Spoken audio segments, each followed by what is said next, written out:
In work life, we talk a lot about glass ceilings and how it is to reach a point where you simply can't advance anymore. And there's a lot of women who talks about this, but in reality, it's both for men and women, and it's more about a level where you can't reach anymore because it's actually about power moves, influence, and social levels and status that keeps you from reaching the next level. So this video will be about that, and I will use a article from Power Moves of Lucio Bufalmano, and just share my views on this because I think it's really interesting what he has to say here. And in this article, it's about self help, how 99% of self help will lead to a plateau, and the glass ceiling is invisible. You can't really see it. So, what you could do is focus on the actual ceiling as things that you can be aware of that are more physical and not so abstract. These glass ceilings makes you less valuable or have less value in the eyes of others because they're visible to everyone above you. So you experience that you have this limit that you can't move past, but these other people above you don't see this. They just see that there's something off, not something that's not exactly aligned, and they don't want you to let you be on their level. So that's really what it is about, and that's not connected to if you're a man or woman. It's more like the personality, status, your experiences, and what you have been doing. And of course, you can argue that sometimes women can be allowed to do certain things in a corporate company structure, but that's more, it can be like that, but it's more about the personality, how you value yourself, and how good you can show your value and what you can bring to other people and the company structure. That's more what it is about. So we have a picture here of someone who has their ceiling is here, but this other person's ceiling, that's not their ceilings, that's their floor. So we have completely different worlds here. So it's more about that we don't understand each other, and I would say that's not connected to gender or sex. It's your personality, your experience, and how you value yourself and what you have been allowed to do. So it's like when you get higher up in the hierarchy, you it's a different world, and it's more if you are not at the bottom, you're in the middle. That's you always have someone pressuring you from above. The higher you go, it's easier, but still, you don't want to bring other people with you from under. That's also one reason why you get a lot of criticism from under. If you're higher up, you will get a lot of criticism, and you have to know how to protect yourself from that. Also, it's not fun to always be under that type of pressure because you also have pressure from above, and it's not that pleasant all the time, but that's happens, and it's so much easier to push on and push all your your like your criticism and your shit on people above you. But when you are there, you that when it if you're one of those who are really critical, you don't want to help people raise to your level if you have been talking badly about those people before. So be careful with that.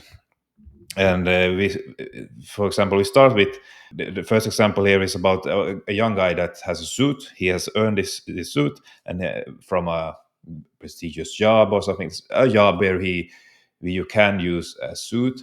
And there is this other guy sitting.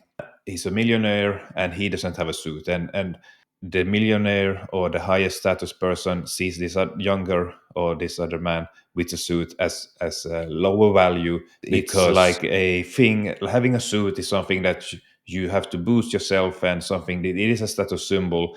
And if you do it because you have got a job and you really want it, you want it too much, then you are and it's also you are still trapped in this role, in this idea of in society that you would need to have a suit.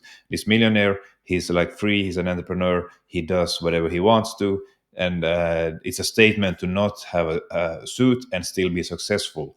So many people are stuck in this, that they believe that if I look the part, I will be successful and high status. You might be successful, but you might not be high status. And if that's only when a suit is not required. If a suit is not required, then you don't have to wear a suit in that situation, and that, because that will not automatically make you the highest status. So you don't need to overdress.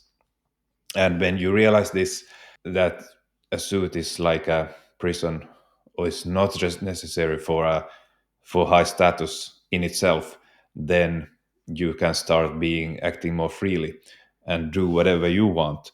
So that's a sign of a high value person, that you can do whatever you want. You don't have to be trapped in this suit role. And that's also what you can see in companies, corporations, that higher level people have a suit all the time. They can if they want to, but you can also see that in their attitude of, if they somehow separate themselves from other people and use it as a border to just talk with certain type of people, like genuinely, they can, maybe they answer you if you talk with them, but you notice that there is something in between here, and then they might protect themselves.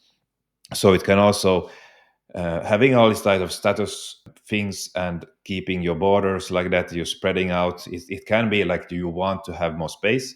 And when you have more space, you want to distance yourself from other people. So that's not a sign of a good leader, but it's a sign of a high status person. So if you want to be a good leader, you should be on the same level as most other people, because that's the best type of leaders. Leaders are they are chosen by the people, and that's usually that type of people that are similar to them. So that's really something to remember, that you don't have to prove yourself too much by all these outer external things.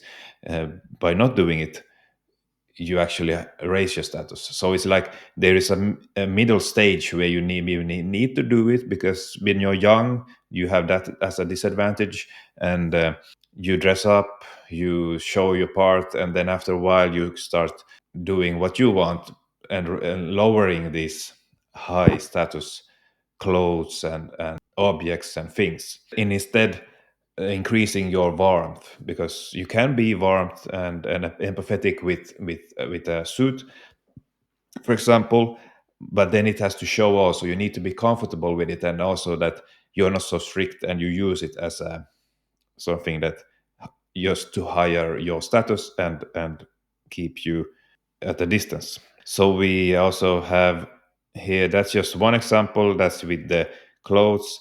And then if you have a plateau that you feel that you can't move above this, then you need to work with yourself in your internal stuff, because it's more like you have more potential than you think. And it's not about showing more competence in learning the hard skills. It's more about how you see yourself and how you show up. It is kind of cliche, but that's how it is. And you need to learn those things that are for the top people.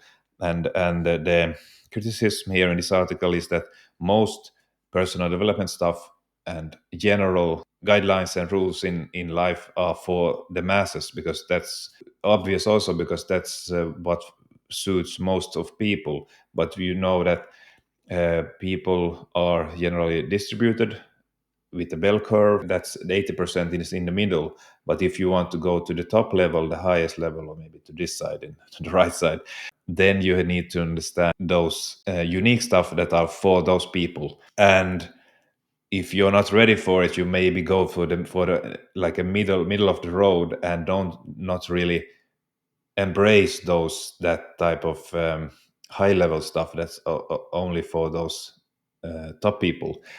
I also see in that people that study those unique people, what they do is not perhaps exactly what they do. It's more about their mindset and attitudes. People study that, how much do they sleep, when do they sleep, what are their skills, what are their knowledge, how much do they read, exercising, dieting, and all that stuff. And that would be a recipe to be like them to be the high status, high top level performer.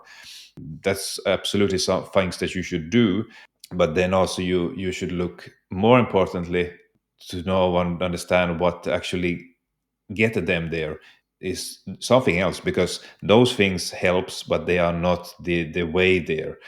So it's more about how to find some situation where they can be more competent than other, and also show up with say this warmth or this empathetic side to them, so they don't constantly have to prove themselves, and they don't need to push other people down, and they also don't have to compete with other people. You are on the same level, but then also you can be assertive and show your value. You can be high value for yourself, value yourself well, and be competent and confident, and not let other people push you down. Like, this is my space, this is what are my tasks, my responsibility, and I do that with full confidence. And don't come in here to my space because this is mine, this is my task, and I protect that, and I protect the things I value.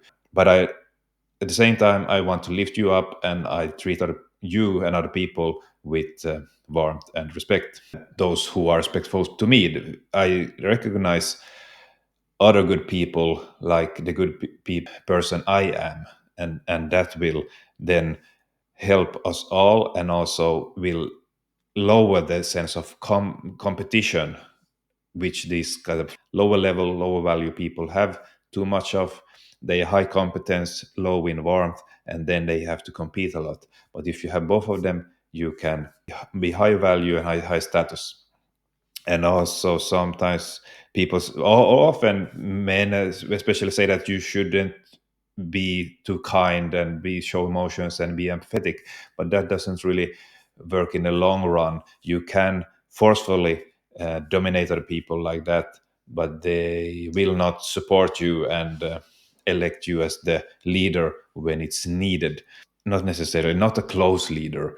Only if it's more like leading the country, then it's like you are not close to this person. I don't have to deal with this person every day. But if it's more like this closest group in a company, those people don't want this type of dominating high competence leaders who are not also warm. But it's not enough to be, just be kind and be warm and emotional and empathetic, because if you're not competent and confident that you can that you can do get shit done, then it's not good either. So we have like, if you have average people, they can't bring you to the top level, and if you can't really lead other people and help them to the top level if they believe they are above you. And that's the challenge with a lot of young guys that go into business, try to help people, companies, that they don't have experience or testimonials, or they might have, but people don't believe those testimonials because they are quite easy to fabricate and make anyway. They can be really good at what they do, but if you have people who believe that they are above you, they don't really want your help.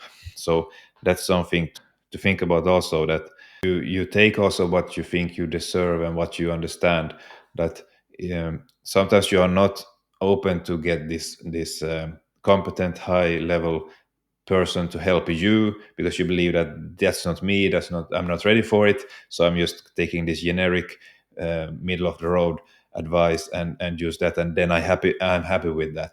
But you shouldn't be. It's a journey, it's a middle phase, and then you later on you go to the higher level, and it's doesn't have to take long, but you have there are some always some phases there, because many people make it seem that they go from zero to hero, and they're in a without any middle steps there, but there are always that type of steps there. So that's those things that, if you want to be average, then you use average guides and rules, and that's not the best. And also we have like the 48 laws of power, which is a great book, and there are a lot of misunderstood laws there because they are more generic, fits for everyone's principles are good, but you have to apply them to your unique situation. That's the big idea here. that will make it much more better. And just the hobbies example with a lot of guys today is that they believe that women are all the same. Women are like that. They're like stereotyping and generalizing, and that's not really good. Stereotyping is something that helps us, and it's somewhat true, but you don't let them like keep you from being getting what you want.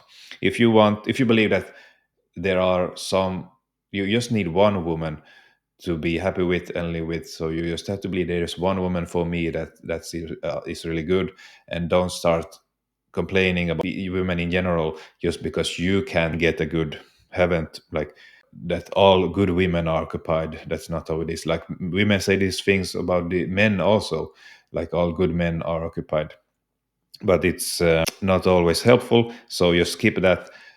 Be aware that there are some good women and also some bad women, just as there are good and bad men.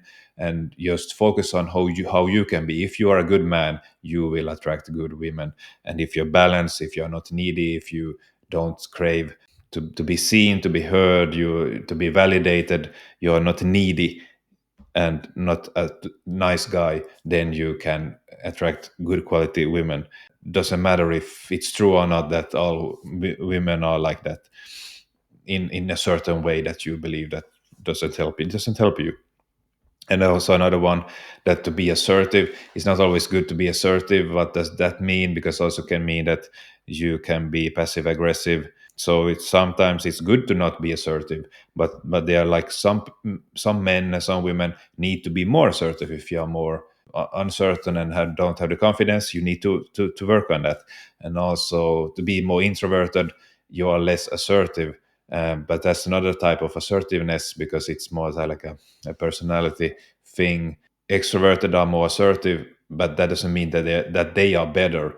To train assertiveness is just to speak your opinion and let your voice be heard.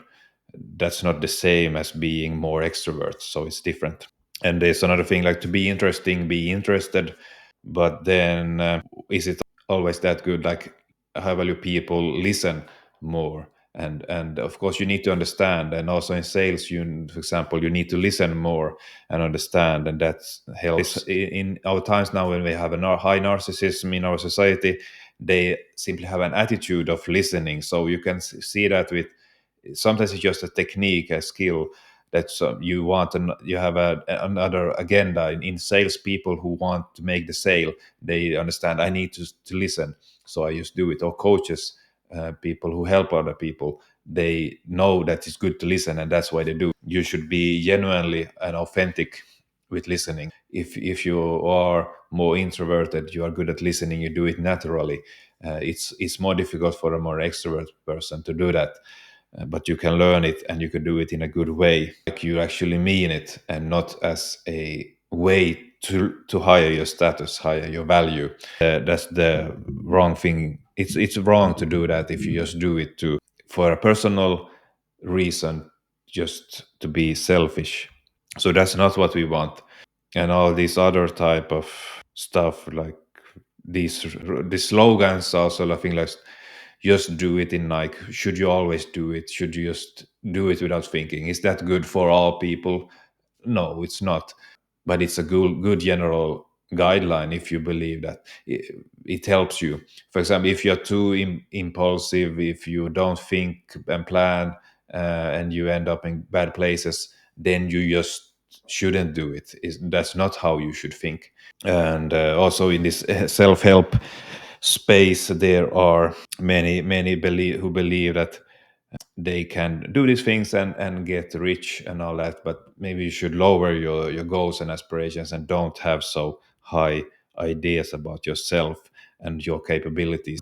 To be more like, to be more realistic, because then you come to the same level as other people also, and you can focus on helping them, and be with them, have fun with them, and all that.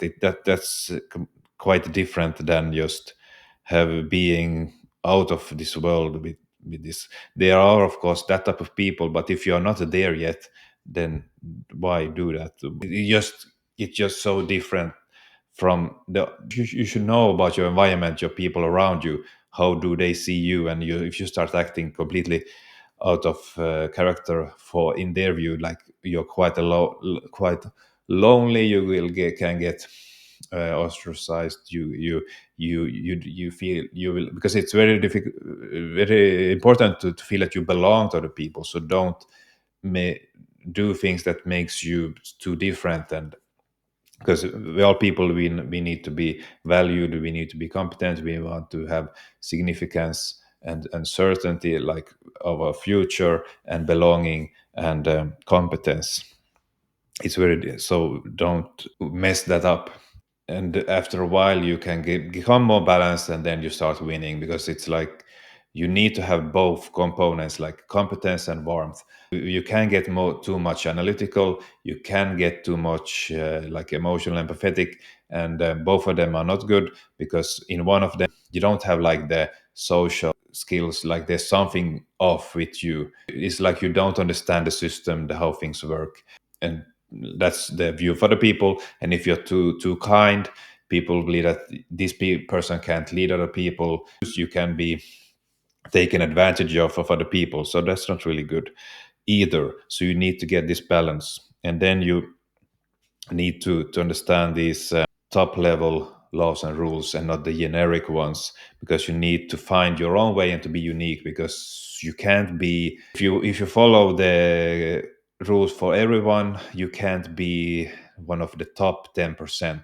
You will end up like the most people if it's not adjusted to you, and have a personal meaning, and you choose the ones that you have, and then you can have a combination which is unique for you. And so sometimes you need to speak more, sometimes you need to speak less, depends on your capacity as a person, and also the phase you are in. So because if you, like for example, for me, I believe that many see that men should now be more quiet and all that, but for all of my life I have had problems with talking in front of people and saying my opinions, and my just sharing my thoughts. And I need to get an opportunity to do that for a while, and then after I can also do what I think that's expected from me, that should just be more laid back and listen. And maybe that's what they want, like a real leader, a high level, high status leader can be more relaxed and watch and listen.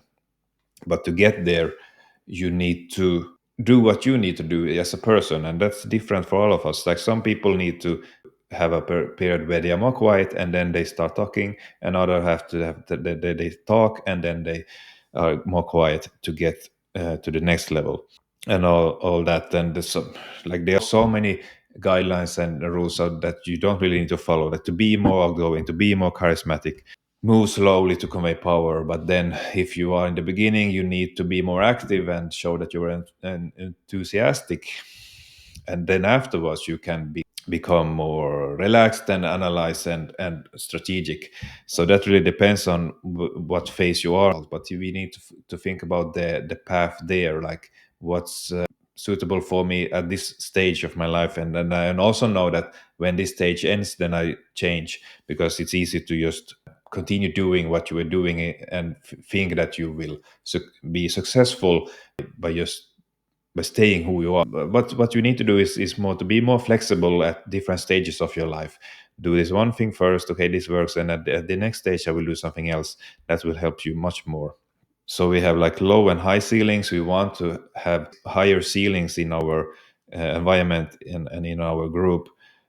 They talk about that we have high ceiling in our company, but is it actually so? And is it more like a forced belief that this is how it should be, and that's why we say that we force it, because we know that that's good. Sometimes you can see that quite often it's not enough to just say that. Like leaders cannot just say we accept everyone, we have high ceilings, we everyone have had opportunity here to do whatever. That's more like toxic positivism, and may not describe the reality. So you can be aware of this also, that don't listen to only what people say. See also and observe if all people, and especially from above, if they display this type of behavior and values also, because that's really important. So to how to break through these ceilings are both for men and women that be prepared that there are going to be ceilings for you. So accept it, and then you look for teachers who could help you with handling these ceilings, and also to misinterpret, like use this certain type of rules that work all the time. Don't believe that, like, because observe and understand your situation, and also believe that, see that what happens after that, where do I really want to get there to the other side, and also to work on yourself and your personal development. So you can, so you see what you can do, so you don't look at external things, that's what I need to do. Look at what like to get there, like look at yourself, do some self reflection and work with yourself instead of just externalizing the problems, because that makes you entitled, and also more egoistical and narcissistic, to just say that, "Ah, I can't get there, like this is a ceiling." And many women do that. They complain that they have this ceiling there, and it's because of that they are women, and that should be different and all that. But where they don't talk about is their own capacities and skills, and are they ready for it, and what do they actually do, what are their behaviors and all that. And that's not making you more high value and high status by doing that. So that's things you do, and you also increase your mental capacity and attitude, character, and then you also develop critical thinking skills, like that's also needed, and you understand that what's needed in the work, like work on your on networking, and also capacities, personality, attitude, and also understand what's needed there to get to the next level. So things like to be honest, and to be intellectually honest, and emotionally honest, take responsibility, don't complain on unnecessary things, also fight back and show other people their place if they try to push you down and just treat you badly, something that you can't accept, and not how you want to be treated. Because when you have these general rules, everyone should be treated this way and no one should do this and that, but then you have your own unique values, and if someone breaks them, you should be able to speak up to them that this is not how I want to be treated, and this is not what I like. That sounds good and bad, and not like a general rule, but just to you personally. You need to do that. You need to have some integrity, and that's unique for you. And if you are in a workplace where they don't accept these type of things, that they should believe that all people should be the same, then that's not maybe a good place to be in, because then they have like this general ideas that they apply on everyone, and everyone should comply to that. Like, they don't want all people to just be the best they can and be most healthy and comfortable. They just want other people to do what they want them to. So it's more like a controlling type of frame instead of an actual helping frame that they apply in that case. If you can't, if there's like quite there are general rules, and if you step out of that by following the rules and telling that this is how I want to be treated, this is my borders, this is how my integrity, I'm showing that now. And if they can't see that, that's okay, that's good, this person is speaking up for themselves and telling how they want to be treated, and if they don't take that seriously, then that's not really good. But in a good work environment, they do that. So we have also here that you also should accept your level that where you're currently on, and not everyone can be to the top, because it's naturally distributed. 80% in the middle, 10% in the lower, and 10% in the highest. At least if you are not on the 10%, 10 lowest percent, if you're not there, then you can be quite okay with being in the middle with the 80%, and that's pretty good because you're at least not there. And if you can't be, and if you're not in the 10% now, be okay with that, because you will never get to the 10% if you can't accept and you complain, you externalize your problems. You will stay in the 80% and perhaps go to the lower 10%. You will lower your status and your well-being and everything. So that's a big thing. Also good to get good support, good advice to get there. Someone that's a little bit above you, further than you, but not too much, Because if they're too much, they don't really want you to get better. They say they want that, but it's like they don't even remember how it was to be if you're on step 1 and they are on step 10, and they want to help you to get further, but they don't remember how it was step 2, step 3, step 4, like in terms of level and status and energy and attitude. So it's not that easy. But if you have someone on level 5, they can help you to get to 2, 3, 4 first, and when you're 5, maybe you go to then to someone that is on level 10. That really depends on the skills of that person, and if they are willing to help you, because they might not be, because it's such a big gap between 1 and 10. So even if they want to, and which is good, it might be too difficult because they don't understand it, they don't remember it, because it takes a long time to get from 1 to 10. So that's just to think about. It depends. You're a smart person, you can decide that on your own. But that's what I wanted to share in this video. See you in the next one. Share, comment, and like, and everything that you want to do. But see you in the next one.